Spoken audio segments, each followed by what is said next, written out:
మెదక్ జిల్లా కొల్చారం మండలం నాయని జలాల్పూర్ గ్రామానికి చెందిన టీఆర్ఎస్ మండల సీనియర్ నాయకులు దగ్గు మల్లేశం కుమారుడైన గణేష్ ఇటీవల అనారోగ్యంతో మెదక్లోని ఓ ప్రైవేట్ ఆసుపత్రిలో చికిత్స పొందారు. అనంతరం ముఖ్యమంత్రి సహాయ నిధి కింద 42,000 చెక్కును నర్సాపూర్ నియోజకవర్గ ఎమ్మెల్యే సునీత లక్ష్మారెడ్డి గారి చొరవతో ఆ బాధితునికి టీఆర్ఎస్ మండల అధ్యక్షుడు గౌరీశంకర్, మాజీ DCMS vice chairman Indrasenareddy, sarpanch Lachaiah, మండలం మాజీ ఎంపీటీసీల ఫోరం అధ్యక్షులు ఉదయ వేమారెడ్డి, కొంగోడ్ సర్పంచ్ సత్యనారాయణ గౌడ్ చొరవతో బాధితునికి చెక్కు అందజేయడం జరిగింది. కాగా వారందరికీ దగ్గు మల్లేశం ప్రత్యేకంగా ధన్యవాదాలు తెలిపారు. ఈ కార్యక్రమంలో రైతు సమన్వయ సమితి అధ్యక్షులు పెద్ద సంజీవులు, పిఎస్సిఎస్ డైరెక్టర్లు శేషగిరి, దుర్గయ్య, మండల సీనియర్ నాయకులు దాసు, రామచందర్, రాములు, ఆగమయ్య, మాజీ విద్యా కమిటీ చైర్మన్ నర్సింహులు, సోమయ్య, పెంటయ్య, శంకరయ్య తదితరులు పాల్గొన్నారు. జై తెలంగాణ కేసీఆర్ గారి నాయకత్వంలో 2001 నుంచి తెలంగాణ ఉద్యమంలో పనిచేస్తున్నాం. మేము ఇప్పుడు సునీత లక్ష్మారెడ్డి గారి ఆధ్వర్యంలో మా కొడుకు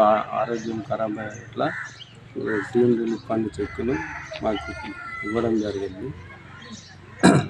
అట్లనే గౌరీశంకర్ అధ్యక్షతన ఇంద్రసేనారెడ్డి, వేమారెడ్డి, సత్యనారాయణ గౌడ్, ఇక్కడ ఉన్న కరలచ్చ సర్పంచ్ సంజీవుల ఆధ్వర్యంలో ఇక్కడ ఉన్న మా కార్యకర్తలు, మా సోదరులు అందరితో ఈ చెక్కుది తీసుకోవడం జరుగుతుంది. రేపు కానుకగా ఈ నాయని జలాల్పూర్ గ్రామ సర్పంచ్ని కూడా ఏ దానికి వచ్చినా ఆమెకు గిఫ్ట్గా అందించే బాధ్యత మా అందరిదని నేను హృదయపూర్వకంగా కృతజ్ఞతలు తెలుపుతున్నాను.